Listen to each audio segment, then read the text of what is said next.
Good evening, ladies and gentlemen. Welcome to this week's episode of Tuscaloosa Monorail. We're very glad that you can join us tonight because we're very excited to introduce our first guest tonight, Electric Moon, coming from right here in Tuscaloosa, Alabama. So sit down and get ready to have a good time. Let's go! There's a fire rising to the south and there's rumors flying by word of mouth that the have-nots are gonna have to do without. So you better call mom and pop and tell them everything is gonna be okay.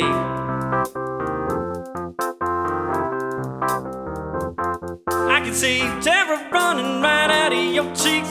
Purchased an hour and gas 7 weeks. Yeah, you won how long you can stall my release. But darling, these things take time to see.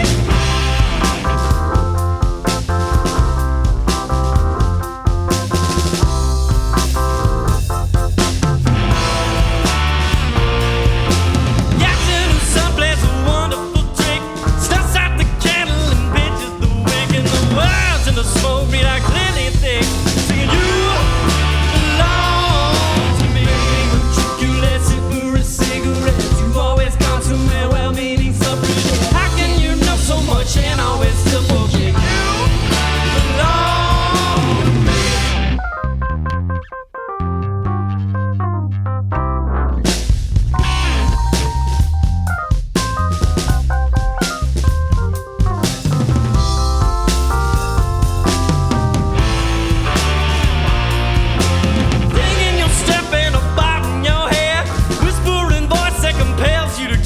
Why the brimstone rock and roll burn to the air? You belong to me. Took you last for a cigarette. You always got too many well-meaning suffrage. How can you know so much and always still forget? You belong to me.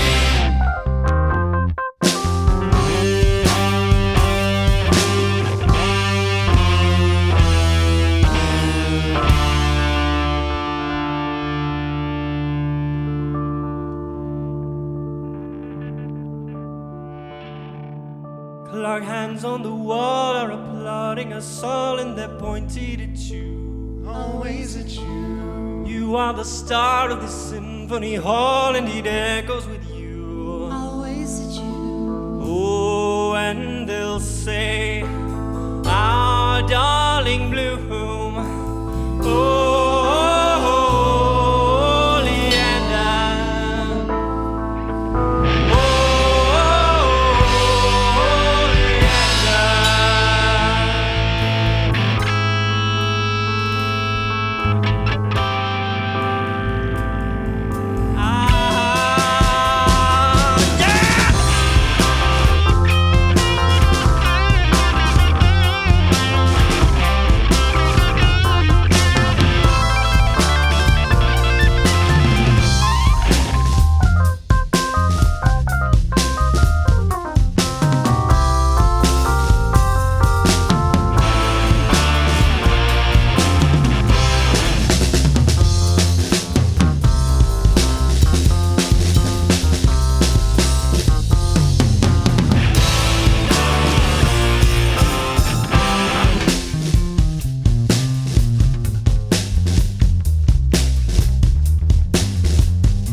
Tuscaloosa Monorail is brought to you by Eat My Beats and these local vendors.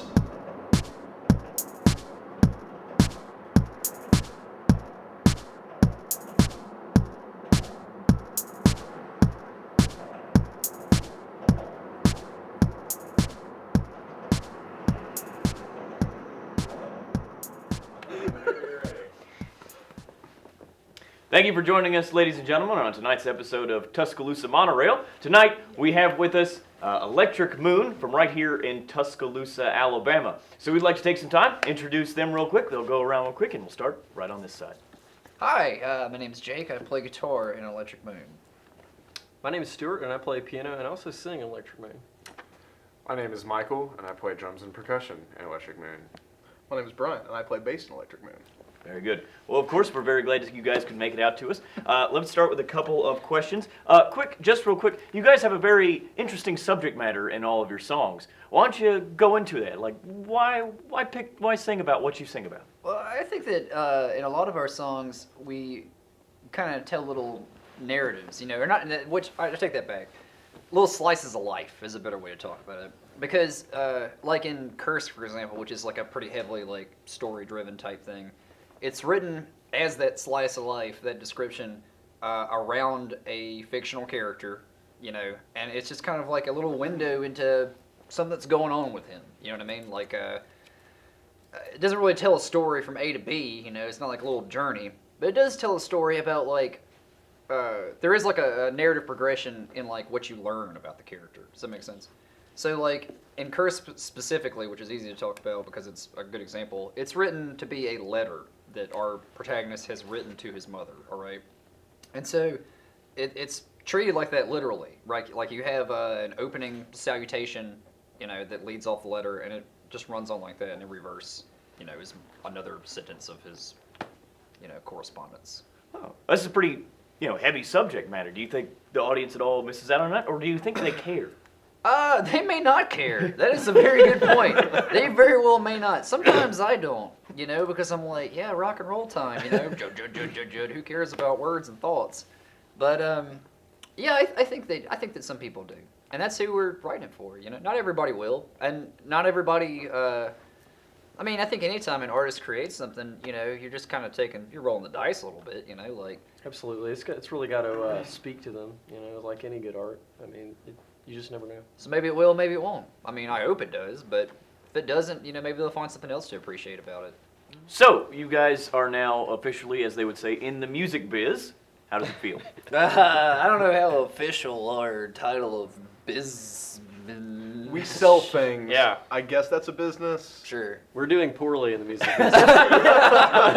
That's how Believe me, doing. we're in the red. Yeah, not super well. But you know what? It's not about the money. That's right. It is fun. It's about not having any money. That's right. Which we've got down pat.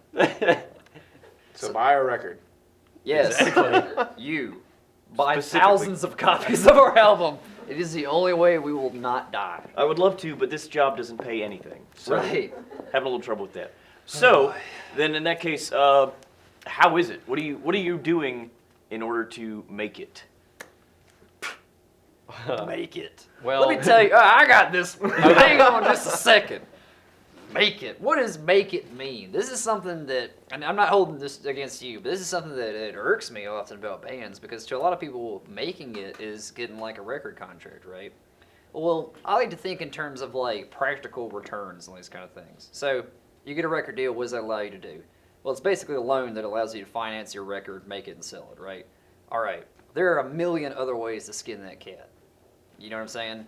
I believe that, like, you need to think about the ends and not your means in those situations. Like, all right, what is our goal, right? To make awesome music and to, like, get it out to as many people as possible. ideally, yes. Yeah, try to be the best musicians we can be, and in a perfect world, have that be the way by which we eat, which Do nothing but Right. make music. because Exactly. that's the method by which we can be the best musicians. You know what I mean? If we were in a world where we can dedicate ourselves holistically to our art, then like we're gonna make better art. I think that's Definitely. Pretty That's what Haydn said. He said he would never been able to do any of his stuff if he didn't have a patron. right. We want to be our own patrons. Yeah, that's perfectly said. We want to be our own patrons. So it's not about having a million jets, or having a million jets that can drive cars like some kind of robot jet. But it is about having jets with our name on the side of it. All right, yeah, that would be pretty cool. At least one jet to have your name on the Yeah, side of it. one New York jet with his name, with our name. The New York Jets. on his body. You would like to own the New York Jets? Yes, I want to own the New York Jets. Easily. That's the purpose of being in a band.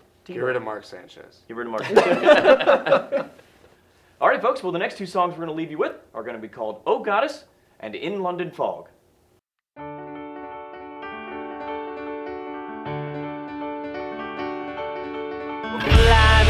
sun and sky, and if you care to try, we'll satellite the fields tonight. We'll light our way, we'll make our presence known.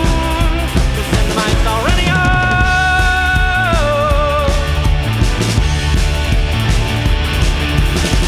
In between rock and stream and in rusty dream. Hey, and if you will drag the sun back to its proper place. We'll track to its fiery face.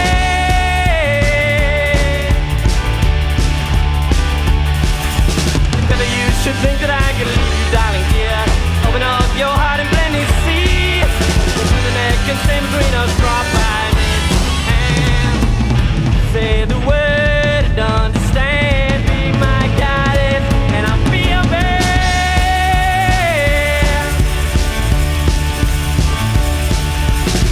Play illusionary free, illusionary spray.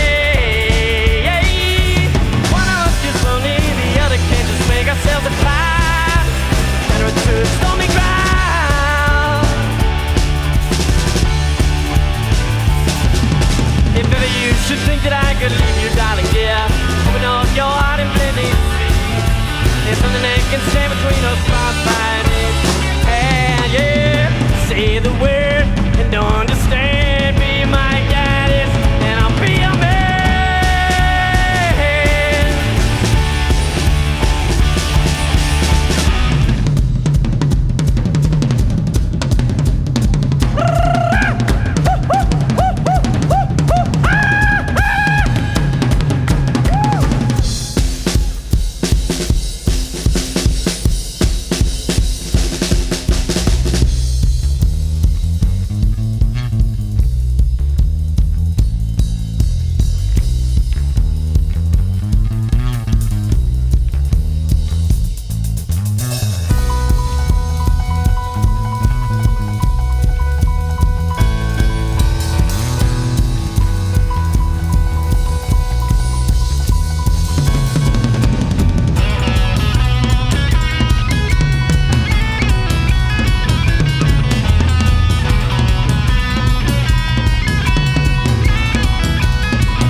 the dog and a rebar fog around. Yeah, yeah, yeah.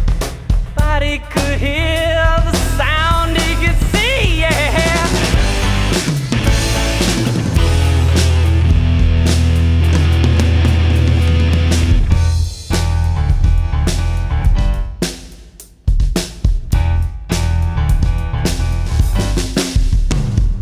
Cut up the waistcoats, blue as the sea. Light in her eyes was a fight, yeah, yeah, yeah.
Alrighty, folks, it looks like we're out of time for this week's episode of Tuscaloosa Monorail. We'd like to thank you guys for joining us tonight, and we'd also like to give a big thanks to our guests, Electric Moon.